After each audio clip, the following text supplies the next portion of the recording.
Bonjour à tout le monde. Bon, on va commencer la conférence. Donc, je me présente, je suis Sylvie Convenant, chargée de mission à la CARSAT Bretagne, la Caisse d'assurance retraite et de santé au travail. Et moi, je suis Laurence No, je travaille avec Sylvie à la direction des risques professionnels de la CARSAT. Et donc Johan de la Caisse primaire d'assurance maladie. Voilà. J'enchaîne, ouais, oui, je vais mettre là-bas pour passer les slides, c'est mieux. Donc merci d'être là, merci de participer à cet atelier. On va voir ensemble, on est ensemble 3 quarts d'heure. L'objectif pour moi, c'était justement de vous parler de la protection sociale du dirigeant. Alors en 3 quarts d'heure, enfin même pas, en 20 minutes, puisqu'on est... on répartit le temps, on survole le sujet, mais l'objectif, c'est vraiment de vous faire prendre conscience que la chose est très importante. Faut pas mettre ce sujet-là de côté. Surtout quand on est en pleine création d'entreprise, on a plutôt l'esprit au développement, à la prospection, mon business plan. Mais afin de piloter au mieux votre activité, c'est vraiment un vrai sujet. Voilà. Comme ça, c'est pas un sujet hyper positif, mais très important. Déjà, on voulait faire un point avec vous sur qui fait quoi. L'assurance maladie, c'est une grande famille. Il existe 6 branches depuis l'année dernière. Maintenant, 6 branches, donc c'est différents organismes. C'est la CARSAT avec la branche risque pro et la branche retraite. C'est l'URSSAF pour la partie recouvrement, c'est la banque de l'assurance maladie. Vous avez la CAF, bien sûr, la caisse d'allocation familiale. Vous avez la caisse primaire d'assurance maladie. Et puis vous avez une autre branche qui est plus récente, qui est la branche autonomie. Ça fait 6 tout ça? Je n'en ai pas oublié? C'est bon? Donc ce qui va nous intéresser plus particulièrement cet après-midi, ça va être la branche santé, la partie protection sociale. Donc nous, je ne sais pas si vous êtes déjà à la caisse primaire d'assurance maladie, vous devez certainement nous connaître. Donc là, quand on passe d'un statut salarié ou demandeur d'emploi à un statut indépendant, vous ne changez plus d'interlocuteur, c'est fini ça. Vous vous rappelez, avant il y avait le RSI, je ne sais pas si ça vous parle le RSI. Donc là, il y a une réforme il y a 4 ans maintenant. La réforme a supprimé cet organisme. Donc tous les indépendants ont intégré la caisse primaire, les différentes caisses primaires d'assurance maladie. Alors ça ne veut pas dire que vous avez les mêmes droits que les salariés, c'est un peu différent. C'est pour ça que je suis là aussi, pour vous expliquer ça. Donc après, toutes les habitudes que vous avez, vous allez les conserver. Le compte Amélie, vous en avez un, j'espère. Si vous ne l'avez pas, vous l'ouvrez tout de suite, maintenant. Non, mais c'est vraiment le canal à privilégier pour communiquer avec l'assurance maladie. Si vous avez une question cotisation sociale, en général, là, on sait vers qui s'orienter, ça va être l'URSSAF. Donc toutes les cotisations sociales sont gérées par l'URSSAF. Et la CARSAT, la CARSAT a plusieurs casquettes aussi. Mes collègues vous en parleront tout à l'heure, mais c'est essentiellement la branche retraite et risque professionnel. Voilà. Pour ma part, donc la caisse primaire d'assurance maladie. Déjà, je vous parle de ce qu'on appelle chez nous les bons réflexes à avoir dès lors qu'on est immatriculé. À partir du moment où vous avez fait vos démarches d'immatriculation avec le guichet unique, avec l'INPI, nous on sera mis au courant 2-3 semaines après de votre immatriculation. Pas besoin d'aller vers chaque organisme pour prévenir le fait que vous immatriculez. Tout est fait automatiquement. Une fois que vous aurez reçu un courrier de l'URSSAF, environ 3 semaines aussi après votre immatriculation, ça voudra dire que les différents organismes sont au courant de votre immatriculation. À ce moment-là, c'est pas grand-chose, c'est ce qu'on appelle les bons réflexes. Il faudra mettre à jour votre carte vitale, il faudra aller vérifier sur votre compte Amélie si le RIB qu'on a en notre possession est le bon, vérifier si votre médecin traitant est bien indiqué, si la télétransmission est indiquée également, et en place. Vous savez, la télétransmission, c'est le lien informatique entre la Sécu et la mutuelle. C'est le fait d'être remboursé automatiquement. Donc si vous changez de mutuelle, c'est à vous de la mettre en place. Enfin, c'est plutôt à votre nouvelle mutuelle de mettre en place ce lien-là, c'est pas à la Sécu. Donc ça, c'est hyper important, ça évite de courir après les remboursements surtout. Voilà pour la partie mutuelle, le RIB. Alors c'est des choses, logiquement, c'est déjà fait. Maintenant, je préfère vous demander d'aller vérifier ces points-là, puisque la Sécu, la CPM gère les indépendants depuis peu de temps. Donc prenez 5 minutes pour vérifier ça, et puis ça permettra de fluidifier les relations. Et dernier point, c'est mon espace santé. Je ne sais pas si vous connaissez mon espace santé. C'est un nouvel espace numérique qui a été créé l'année dernière maintenant. Vous pouvez l'alimenter de votre côté, mais c'est aussi aux professionnels de santé d'alimenter mon espace santé. L'objectif, c'est d'améliorer les prises en charge et d'améliorer les relations entre les professionnels de santé lorsqu'il y a des traitements. Donc je vous invite à aller faire un petit tour sur mon espace santé. C'est aussi un outil préventif. Il y a plein d'informations à aller chercher. Donc une nouvelle fois, hein, les bons réflexes, c'est pas long, mais c'est très important. Le compte Amélie, vous le connaissez tous. Ouais, je ne vais pas passer beaucoup de temps là-dessus. Il y a des raccourcis qui vont bien, l'attestation de droit pour la télétransmission, paiement, remboursement, demande de carte vitale si vous l'avez perdu. La carte européenne, alors ça tout le monde ne connaît pas ce service-là. C'est l'équivalent de la carte vitale, mais à l'échelle européenne. Donc si vous voyagez, n'hésitez pas à la demander. En 2 semaines, vous l'avez, et puis elle est valable 2 ans. Donc il ne faut surtout pas hésiter. Alors il n'y a pas de carte équivalente. Après, ça dépend des accords qu'il y a entre la France et le pays de destination. Il peut y avoir des bases de remboursement quand même. Mais c'est à vous de vous renseigner avant de partir. Le sujet principal, alors le sujet, là, on pourrait passer une demi-journée à en parler, hein. Mais c'est vraiment le cœur de la protection sociale des indépendants. C'est comment ça se passe quand je suis en arrêt de travail. Je suis malade, j'ai un accident, je ne peux pas travailler, je suis indépendant, je suis tout seul. Quelles sont mes ressources? Quand on est salarié, on ne se pose pas trop cette question, hein. On se dit, oui, j'ai la Sécu qui est là. Et surtout, on ne se rend pas trop compte, mais on a une prévoyance obligatoire à laquelle on est obligé de s'affilier. Et en fonction des conventions collectives à laquelle on appartient, on va avoir un maintien de revenus plus ou moins long.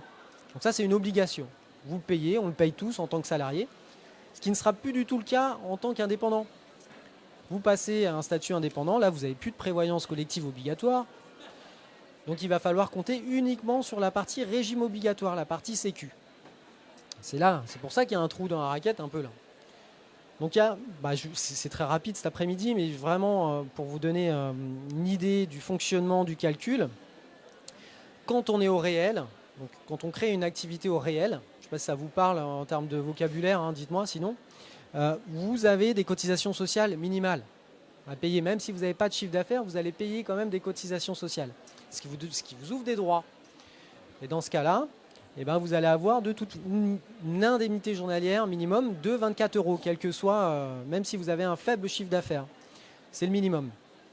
C'est plafonné à hauteur de 60 €. Comme les salariés aussi, hein, c'est le même fonctionnement.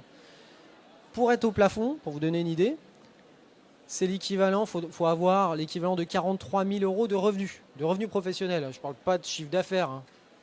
Donc, si vous avez 43 000 € de revenus au titre de votre activité indépendante, vous serez au plafond, on vous versera 60 € par jour. Donc quelqu'un qui a 43 000 € de revenus sur une année ou un chef d'entreprise qui gagne, je ne sais pas moi, je vais exagérer, qui gagne 2 millions par an, il aura exactement la même indemnité journalière de la part de la Sécu. Pas forcément les mêmes besoins. Donc, pour faire face au manque, là, il n'y aura pas le choix que d'avoir recours à une complémentaire, à une assurance privée, à une prévoyance. Et là, c'est l'assureur, le banquier, le courtier qui pourra combler ce manque-là. Donc, c'est à vous de déterminer le besoin que vous avez par mois, votre train de vie, pour limiter la casse en cas de pépin, de calculer l'indemnité journalière qu'on est susceptible de vous verser grâce à vos revenus professionnels, liés à votre chiffre d'affaires quelque part, hein. Et en fonction de ça, vous aurez le montant du manque qu'il faudra combler via une complémentaire. Alors après, il y a différentes phases aussi, c'est-à-dire qu'en début d'activité, peut-être que vous avez l'ARE, le chômage. Donc dans ce cas-là, vous avez ce filet de sécurité au moins au début. C'est-à-dire que si vous êtes en arrêt maladie ou si vous avez un accident en début d'activité, vous pourrez compter sur l'ARE. Alors vous ne toucherez pas l'ARE, il faudra déclarer votre arrêt maladie, mais vous aurez une autre indemnisation que l'ARE. C'est un filet de sécurité. Donc ça, je vous parle au réel. Par contre, si vous créez une micro-entreprise, là, c'est un peu différent. Il va falloir avoir un minimum, un revenu annuel moyen supérieur au moins.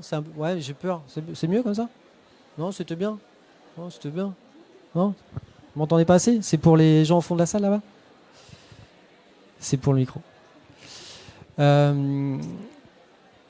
En micro-entreprise, là c'est un peu différent puisque effectivement il va falloir avoir un revenu annuel moyen supérieur à à peu près 4 200 €. Et là ça dépendra de votre activité. Si vous exercez une activité d'achat-revente, vous allez avoir un abattement par rapport à l'encaissement, au montant total d'encaissement que vous allez avoir de 71%. Si vous exercez une activité artisanale de prestation de services, il faudra faire un abattement de 50%. Et si c'est une profession libérale, c'est 34%. Donc la totalité de l'encaissement, moins cet abattement, le montant que vous aurez alors correspondra à votre revenu. Si ce revenu-là, c'est clair, dites-moi, parce que des fois, avec les chiffres et tout ça, ça va? Non, ça va pas? Si? Donc, il faut déterminer ce revenu annuel moyen. En rythme de croisière, on se base sur les 3 dernières années. On fait une moyenne sur les 3 dernières années pour calculer ce revenu annuel moyen, pour déterminer l'indemnité journalière. Vous voyez, hein, c'est des sujets, c'est assez dense. Hein. Moi, je vous l'explique très rapidement, mais il faut vraiment que vous consacriez du temps là-dessus pour calculer le montant qu'on va vous verser et le manque que vous aurez. D'accord? Oui? Oui? Après abattement. On continue. Je vous parle aussi d'un sujet qui est l'assurance volontaire. Alors ça porte sur l'accident de travail. L'accident de travail. Un salarié cotise automatiquement, mes collègues vont vous en parler tout à l'heure, automatiquement à ce risque. Un indépendant ne cotise pas. Il n'y a pas de cotisation pour faire face à ce risque d'accident de travail ou maladie professionnelle. C'est un peu problématique. Ça voudra dire que si vous avez un accident de travail, vous serez pris au risque maladie, avec les montants que je viens de vous expliquer. Vous savez, hein, je ne sais pas si vous savez en même temps, quand on a un accident de travail, il y a une meilleure prise en charge. On est mieux protégé. Donc pour faire face à ce manque-là, il existe l'assurance volontaire qui est très méconnue. Hein. C'est à souscrire auprès de l'assurance maladie. On va appliquer, c'est une cotisation en plus, hein, ça c'est évident, mais c'est moins cher que pour les salariés. 2 fois moins cher. C'est pas une promotion, hein, de 50%. 2 fois moins cher. Après, ça dépend de votre activité. Un charpentier va pas payer la même chose qu'un informaticien. Ça, je peux pas vous dire. Je les connais pas tous par cœur. Donc, ça fera face à la maladie professionnelle ou à l'accident de travail. Ça va pas vous verser d'indemnité journalière. Hein. C'est vraiment dans le cas d'une maladie professionnelle, par exemple, où vous avez une incapacité, où vous avez la nécessité d'une meilleure prise en charge, ça couvrira ce risque-là. D'accord ? Après, c'est pareil, je survole le sujet, mais si vous voulez avoir vraiment plus d'informations, tout est expliqué sur le site Amélie. Ça va? Quelle heure il est? Il me reste combien de temps? 5 minutes. C'est ça? Oui.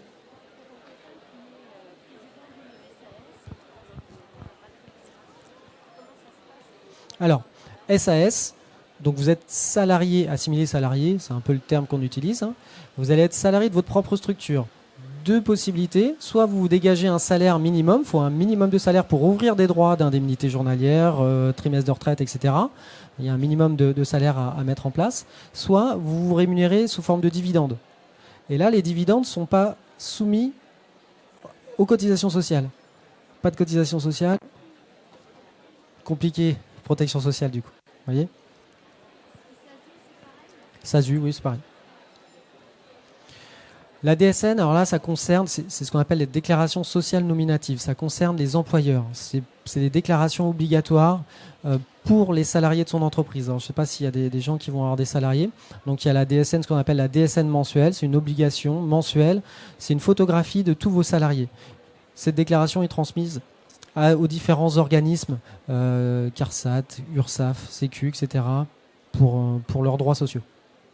Voilà.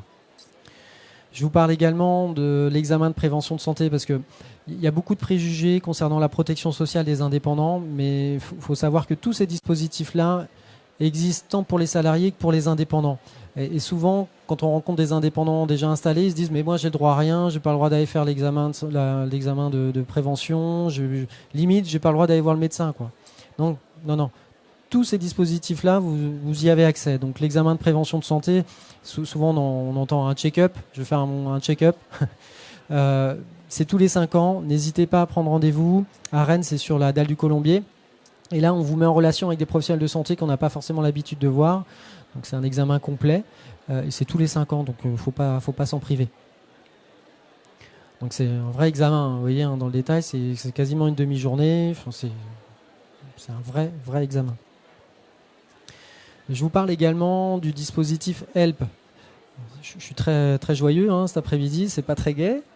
C'est un nouveau dispositif qui était à mon sens essentiel, c'est hyper important puisque c'est justement pour aider les indépendants qui se retrouvent en difficulté, des difficultés tant financières, sociales, peu importe.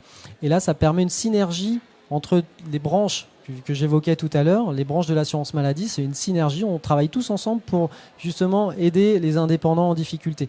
Parce que souvent, on a peut-être un problème ou une question, une problématique retraite, mais c'est directement lié à un problème social. Donc du coup, au lieu d'aller voir la CARSAT et puis après la Sécu, etc., vous avez un dispositif qui vous permet de mettre en relation tout le monde pour avancer. Pareil, on se rend compte aussi que souvent le dirigeant, les entrepreneurs ont un peu la politique de l'autruche. Vous savez, il y a un problème mais j'ai pas envie d'en parler, voilà, on attend que ça se passe. Donc ça, faut à tout prix, forcément, c'est facile à le dire, hein, mais faut éviter ça. N'hésitez pas, il y a beaucoup de dispositifs qui existent pour accompagner et vous aider en cas de difficulté. Alors oui, effectivement, c'est via le site de l'URSSAF. Vous tapez, il y a un petit moteur de recherche sur l'URSSAF, vous tapez Help et vous avez un petit questionnaire à remplir. Et voilà. Je vous parle aussi de l'URSSAF parce que ça fait partie de la famille de l'assurance maladie. Je vous ai mis une slide, malheureusement ils ne sont pas là aujourd'hui, mais c'est pour vous donner une idée du fonctionnement de l'URSSAF. Donc je vous expliquais tout à l'heure que c'est vraiment la banque de l'assurance maladie, ils collectent. Il y a les cotisants, donc on cotise tous auprès de l'URSSAF, salariés indépendants. Vous avez les chiffres là, donc l'URSSAF collecte et ensuite son rôle c'est aussi de reverser en fonction des sujets. Donc là ça vous donne une idée de ce qui représente le plus de budget, on va dire. Donc là c'est la branche maladie qui prend le plus de place, 38%, la retraite 28%. Voilà, ça vous donne une idée. C'est bon à savoir. Pour aller plus loin, voilà, j'en ai parlé pas mal depuis tout à l'heure, mais le compte Amélie, le site Amélie, c'est vraiment le canal à privilégier. Le forum Amélie, effectivement, vous avez des questions-réponses, le board multiservice accessible dans les CPM, ouais, c'est sûr, vous pouvez vous déplacer, il n'y a pas de souci. Et puis vous pouvez vous abonner à une newsletter, Amélie et vous, effectivement. Ça vous permet d'être au fait de l'actualité. Abonnez-vous aussi à la newsletter de l'URSSAF. Filtrez les informations que vous souhaitez recevoir de la part de l'URSSAF parce que l'URSSAF gère tellement de sujets que vous pouvez vous retrouver noyé. Donc filtrez les infos que vous souhaitez recevoir. Voilà. Et je passe la bonne parole à mes collègues.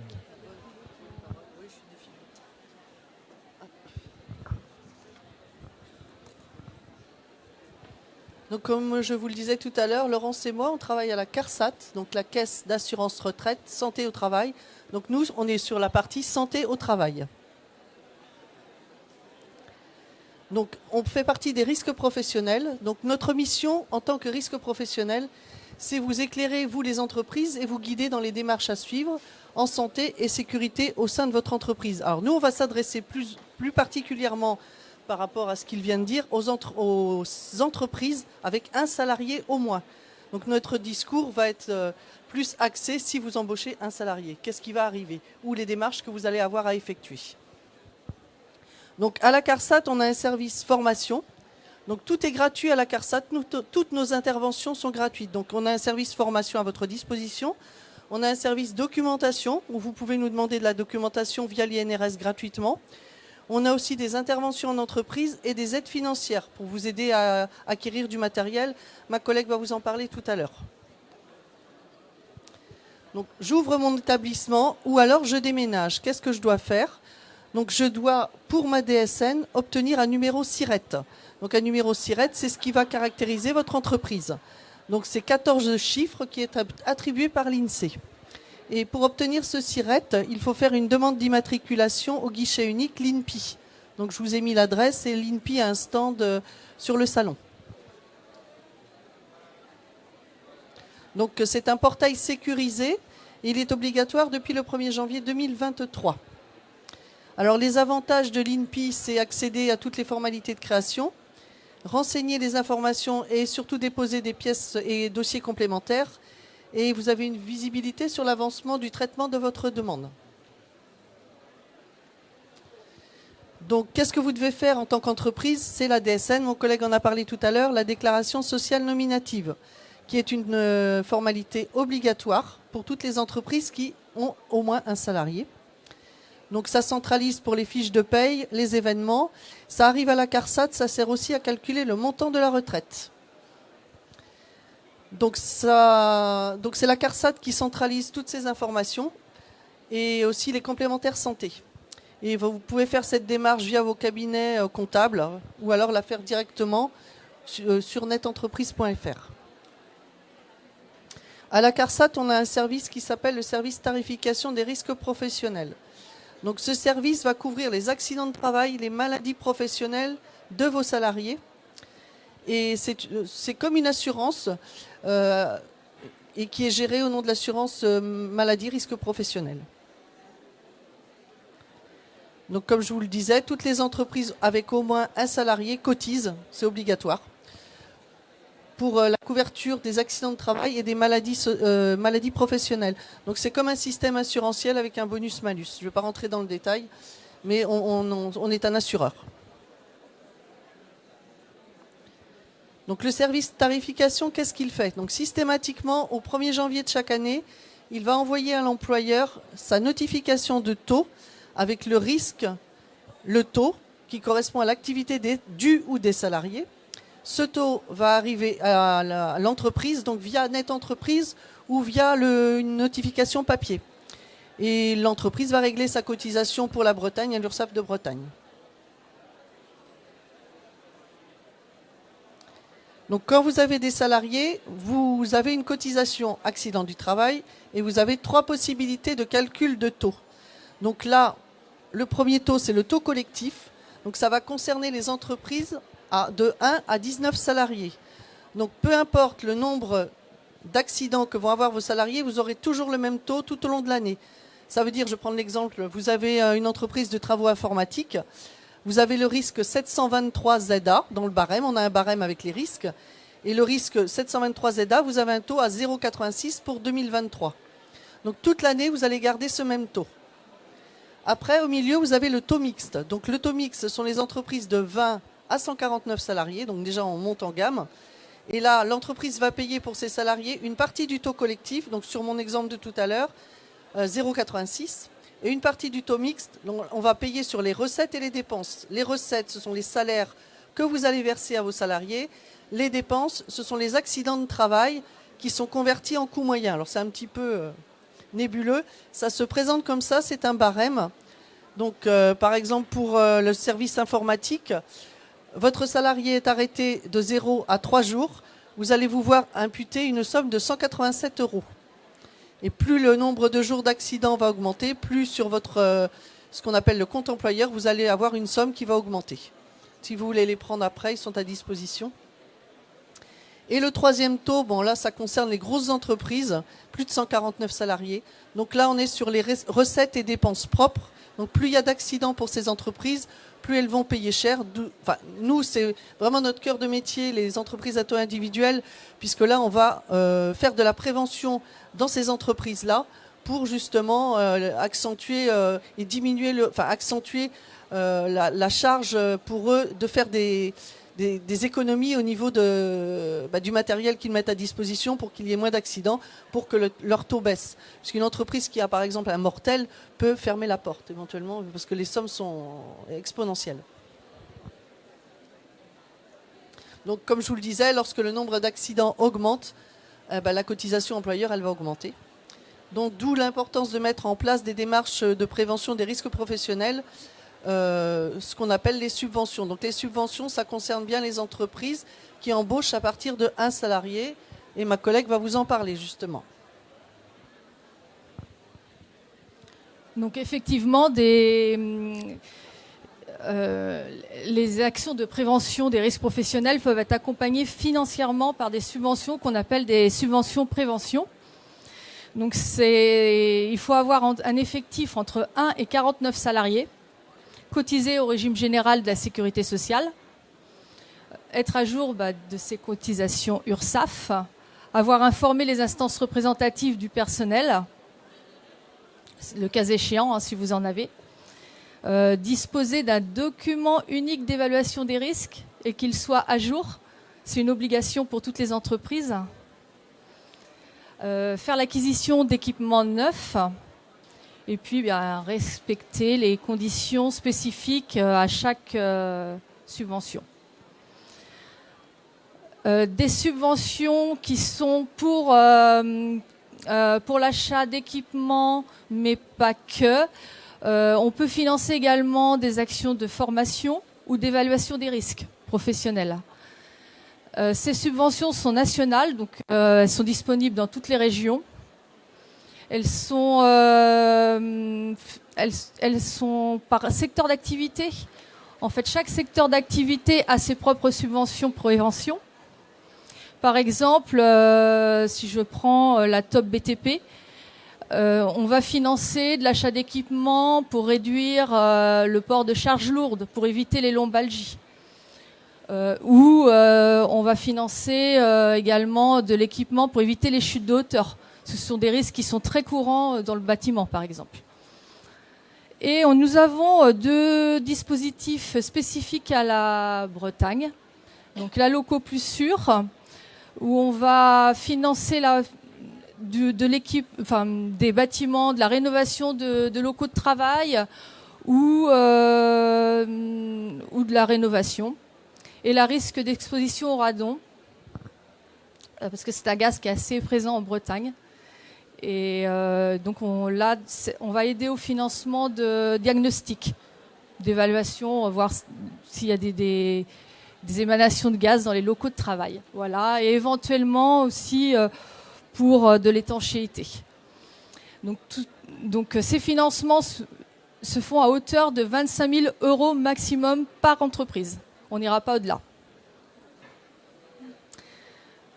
Vous avez accès à tous ces programmes sur notre site internet, le site de la CARSAT Bretagne. Dans l'onglet Entreprises, il y a une page qui est destinée aux aides financières.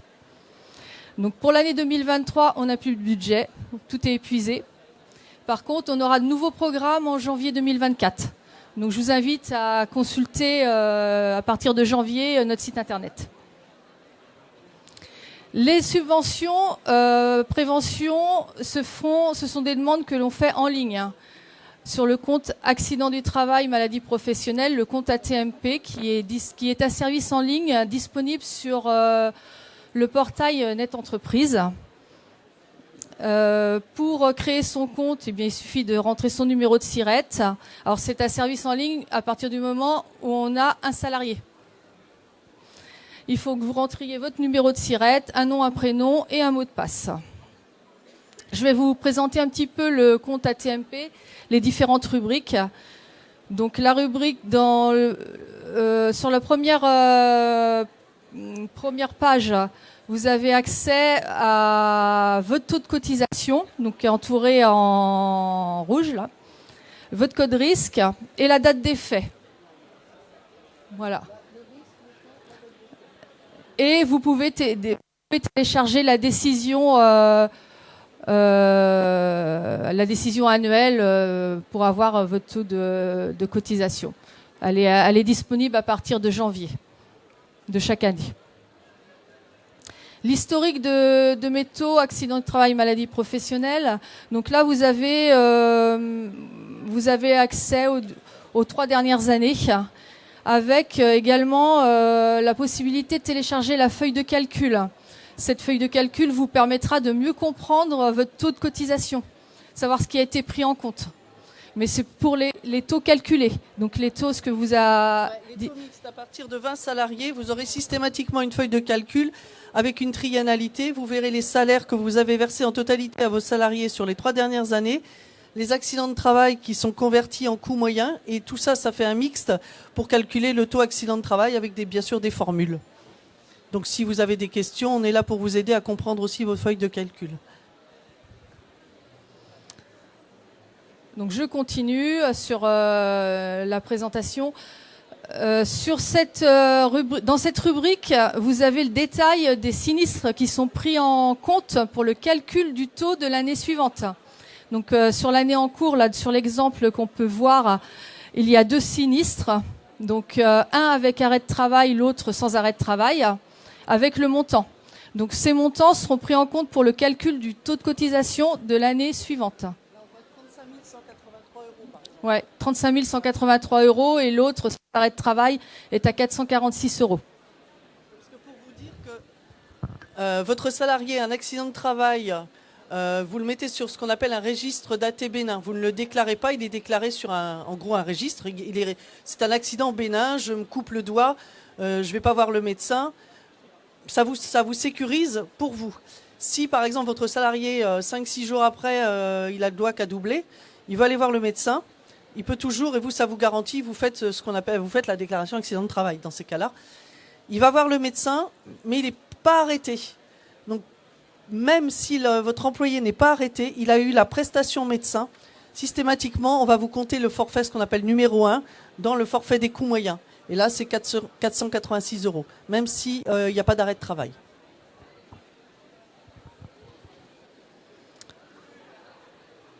Vous avez également accès sur le compte ATMP au bilan des risques professionnels. Donc là, ça reprend le nombre d'accidents de travail pour votre établissement. Et ça vous permet également de vous situer par rapport aux établissements du même secteur d'activité. Là, on voit sur le graphique en orange elle est bien sur la tranche des 0 accidents de travail pour l'année, comme 78,7% des entreprises du même secteur d'activité. Là, ça vous permet vraiment de vous situer par rapport aux entreprises du même secteur. Je continue dans cette rubrique. Vous pouvez voir les accidents les plus fréquents. Là, par exemple, pour la boulangerie-pâtisserie, on s'aperçoit que les manutentions manuelles, c'est 39% des accidents ou maladies déclarées. Et que les lésions aux mains, poignets, épaules représentent quand même une grosse partie de ces accidents. Donc ça vous permet de voir, ça permet vraiment de gérer ces risques professionnels, d'avoir cette vision sur un secteur d'activité complet. Et puis après de mettre en place des outils de prévention, oui.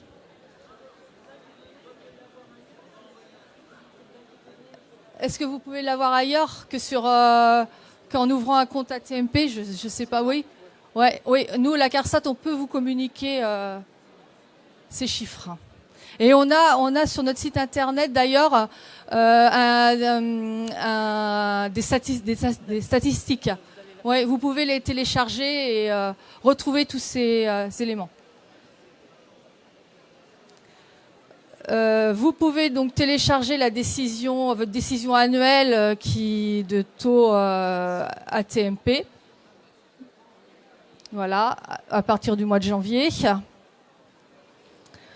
Vous pouvez également télécharger les indicateurs des risques professionnels. Donc là, ce document, il vous sera demandé dans le cas d'une réponse à un marché public. Ça vous sera forcément demandé. Et là, j'arrive sur la demande de subvention, ce que je vous ai parlé tout à l'heure, ce que je vous ai présenté tout à l'heure. Donc, c'est une demande qui se fait en ligne. Vous avez et répertorie les subventions auxquelles votre entreprise aura le droit. Là, on voit sur cet exemple qu'il y a 3 subventions pour lesquelles l'entreprise en question a le droit. Et puis c'est en fonction de l'investissement que vous souhaitez faire. Et toute la relation, lorsque vous aurez fait votre demande, vous communiquerez avec le gestionnaire de votre dossier par ce biais-là. Et les oui. Oui. Oui. Oui. Oui.